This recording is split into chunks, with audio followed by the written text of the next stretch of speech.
अपने मेहमानों को शुक्रिया अदा करते आगे बढ़ेंगे। अब मामला कोरोना की सूरत हाल का है, लेकिन उस कोरोना की सूरत हाल से जो सबसे ज़्यादा इफेक्टिव हो रहे हैं वो पाकिस्तान का ताजर तबका है। लेकिन अब कुछ नरमी भी हुई है मामलात में। क्या ये नरमी भी उनके लिए बेहतर है? और अगले आने वाले दिनों में एक जानिब कोरोना से भी लड़ना है और इस सारे महंगाई के मामलात को भी कंट्रोल करना है और अपनी सेल भी करना है। नईम मीर साहब हमारे साथ ताजर रहनुमा मौजूद हैं। मीर साहब बहुत शुक्रिया आपके वक्त का। मीर साहब ये कोरोना की सूरत हाल भी सख्त हो रही है, दोबारा से तीसरी लहर में कुछ इजाज़त भी होगी अमीर साहब के सूरत हाल बेहतर है। आगे रमज़ान मुबारक है, पूरे साल की जो है वो सेल सबसे ज़्यादा रमज़ान में और ईद की ख़रीदारी के लिए होती है। आप समझते हैं कि बेहतर सूरत हाल है इस वक्त हुकूमती इक़दाम की, या इसमें कुछ बेहतरी होनी चाहिए? और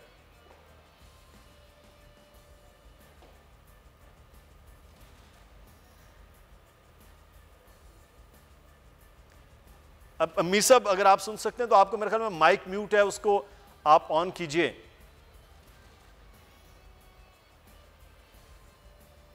जी आवाज आ रही है? जी मीर साहब जी, मैं ये कहना चाह रहा हूं कि इस वक्त जो बुनियादी मसला है ना वो ये है कि ताजरों और हुकूमत माबैन जो ट्रस्ट डेफिसिट डेवलप हो चुका है ना वो बहुत ज्यादा हो चुका है। अच्छा, और इसको खत्म करने की जरूरत है ताकि मईशत जो है वो आगे चले।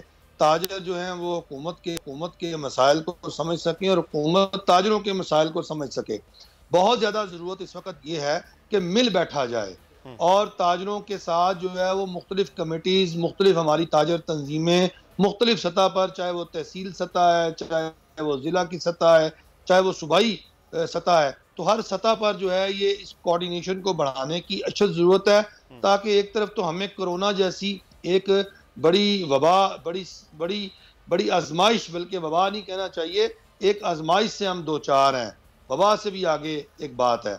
और इस आजमाइश से निपटने का यही एक तरीका है कि ताजर और हुकूमत सेम पेज पर हों।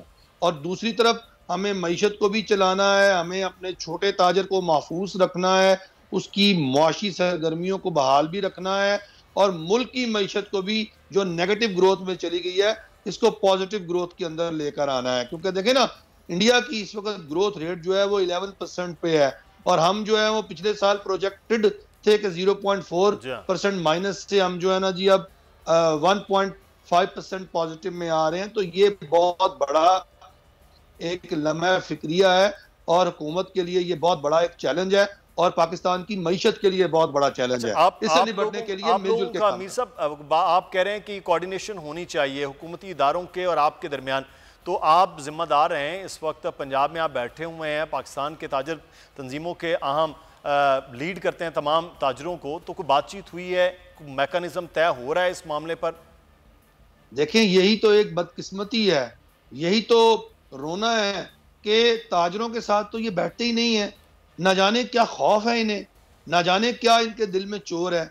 देखें, ताजर जो हैं वो भले ही कोई ताजर जो है वो ज़ाती हैसियत में किसी भी सियासी जमात का सपोर्टर हो, लेकिन बहरहाल वो एक ताजर है और उस ताजर ने सबसे पहले अपने बिजनेस को देखना है, उस ताजर ने सबसे पहले अपनी दुकान को देखना है, उस ताजर ने सबसे पहले अपने कारोबार को देखना है। ये उसकी तरजीह है, उसकी तरजीह सियासत नहीं है। खुदारा हुकूमतें जो है वो इस चीज़ को समझने की कोशिश करें। वो समझते हैं कि ताजर बरादरी जो है ये शायद उनका वोट और सपोर्ट बैंक नहीं है और शायद इनके वोटर ही नहीं है, लिहाजा इनको जो है वो जितना मर्जी दूर रखो, जितने भी अपना पब्लिक अफेयर्स हैं उससे कोई फर्क नहीं पड़ेगा। ये बात करेंगे तो शायद इनका कोई सियासी एजेंडा होगा, शायद ये इसी गलत फहमी का शिकार होकर ताजरों को बुलाए बैठे हैं और ताजर नुमाइंदों के साथ गाहे बगाए ये मिलने से गुरेजा है। तो मैं आपके टीवी चैनल की वसातत से और आपके प्रोग्राम की वसातत से मैं इनसे दरख्वास्त कर रहा हूं कि जनाब आप हर सतह पर ताजरों के साथ राब्ते बहाल करें फौरी तौर पे, और इन बहाली का, इन राब्तों की बहाली का मकसद सिर्फ एक है कि हमने मिलजुल कर पाकिस्तान को आगे बढ़ाना है, हमने मुल्क को चलाना है। हमें कुछ नहीं चाहिए, हमें कोई सुर्खाब का पर न लगाएं, हमें कोई ताज ना पहनाएं आप, हमें कोई आपके मीर साहब जो आपके मुतालिबे हैं, इसी मुतालिबे को मद्देनजर रखते हुए जो चीज़ें हैं कुछ ठीक नहीं हो रही हैं, वो मुल्तान के अंदर हैं, तो मैं चाहूँगा वो ख्याल भी जान लें, फिर मजीद आपसे बात करते हैं। मुल्तान में SOPs की खिलाफ वर्जी पर दुकानदारों पर कुछ जुर्माने भी किए गए हैं। माजन यूसुफ हमारे नुमाइंदे इस वक्त हमारे साथ मौजूद हैं। माजन, आगाह कीजिएगा क्या सूरत हाल मुल्तान में रही है, दुकानदारों पर ये जुर्माने क्यों हुए? जी, कोरोना एसओपीज़ की अगर बात की जाए मुल्तान शहर में, तो मुल्तान शहर में कार्रवाइयाँ तो जारी हैं, लेकिन जो एसओपीज़ हैं उन पे अमल दरामद होता हुआ उस तरह से नज़र नहीं आ रहा। आज की अगर कार्रवाइयों की बात की जाए मजमूई तौर पे, तो आज जो है वो 8 से ज़ायद जो है वो बसें और इसके साथ साथ 7 दुकानदारों को जो है वो गिरफ्तार किया गया और 81,000 रुपये का जो है वो जुर्माना भी आयद किया गया है। मजमूई तौर पे मास्क के इस्तेमाल की अगर बात करें तो शहरियों की जानिब से इस पर पूरी तौर पे अमल दरामद होता हुआ दिखाई नहीं दे रहा। दुकानों पे भरपूर अंदाज में रश लगा हुआ है। समाजी फासले की अगर बात करें तो आप मेरे पीछे जो है वो इस वक्त देख सकते हैं समाजी फासला आपको कितना नज़र आ रहा होगा। 8 बजे का फैसला वैसे तो ठीक है, पर आप काम भी उसी वक्त शुरू होता है तो दुकानदार कैसे 8 बजे बंद करेगा। हुकूमत से बस यही डिमांड है कि ताजरों को जिंदा रहने दिया जाए और ताजरों को जो है काम करने का मौका दिया जाए। सर, ये 8 बजे का फैसला इन्होंने कर दिया है कि बंदा ये कहे कि भाई 8 बजे के बाद कोरोना नहीं आता। असल ऐसे कारोबार भी हैं जो 8 बजे के बाद शुरू होते हैं, कस्टमर 8 बजे के बाद आता है, वो बेचारे कहाँ जाएँ। तो यही सूरत हाल है। मुख्तलिफ दुकानों पर जो है वो शहरियों की जानिब से एहतियात उस तरह से नहीं की जा रही जिस तरह से हुकूमत कह रही है और मास्क का इस्तेमाल उस तरह से नहीं किया जा रहा। माज़िन यूसुफ हमें मुल्तान की सूरत हाल से आगाह कर रहे थे। 2 मामलात हैं, एक तो एसओपीज़ का ख्याल जो जैसे दुकानदारों ने पिछले साल शुरू किया था मीर साहब, वो नहीं हुआ। दूसरी जानिब ये एक जुर्मानों का और गिरफ्तारियों का मामलात हैं। तो अब इन चीज़ों को ख़त्म करना बड़ा ज़रूरी है कि दुकानदार ताजिर अपनी जिम्मेदारी अदा करें और हुकूमत इन मामलात में कुछ नरमी करे। देखें जी, ताजर जो हैं वो तो जुम्मेदार हैं, जुम्मेदारी अदा कर रहे हैं। चलें कहीं कम हो रही होगी कहीं ज़्यादा, लेकिन ये बुनियादी एसओपी गलत है। हम तो बार बार ये कह रहे हैं दुकानों को महदूद वक्त के लिए खोलना, ये एसओपी गलत है कि 6 बजे बंद कर दें या 8 बजे बंद कर दें। भाई क्यों?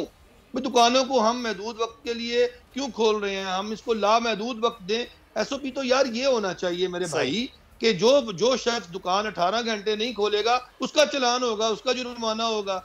भाई रश के असबाब तो आप खुद पैदा करते हैं, वजह आप खुद बनते हैं, आपका एसओपी बनता है। तो पहली बात तो ये है कि हम इस एसओपी को कोरोना वायरस को लेकर कि जहां का बुनियादी एसओपी है कि हमने भीड़ और रश इकट्ठा नहीं होने देना, ये एसओपी उस भीड़ और रश को बढ़ाने का सबब है। हैसियत में मैं आपके इस मौक़िफ़ की बिल्कुल तायद करता हूँ कि 8 घंटे में अगर 100 लोग आ रहे हैं ग्राहक, तो वो 16 घंटे खुली दुकान में अगर 100 लोग आएंगे तो यकीनी तौर पर रश नहीं होगा। हुकूमत को शायद इस एसओपी के ऊपर क्यों अमल दरामद करवाना है, इसकी लॉजिक साल पूरा, क्योंकि 23 मार्च से शुरू हुआ था ये लॉकडाउन और आज फिर 24 मार्च आ गया। एक साल में मेरी समझ में ये कम अज़ कम नहीं आया। बहुत शुक्रिया नईम मीर साहब, हमारे साथ ताजिर रहनुमा मौजूद थे। अब एहतियात बहुत लाजिम है, एहतियात करेंगे तो अपने आप को और दूसरों को आप महफूज रख सकते हैं इस कोरोना वबा से। सब्सक्राइब करें और बेल दबाएं ताकि कोई खबर रह न जाए।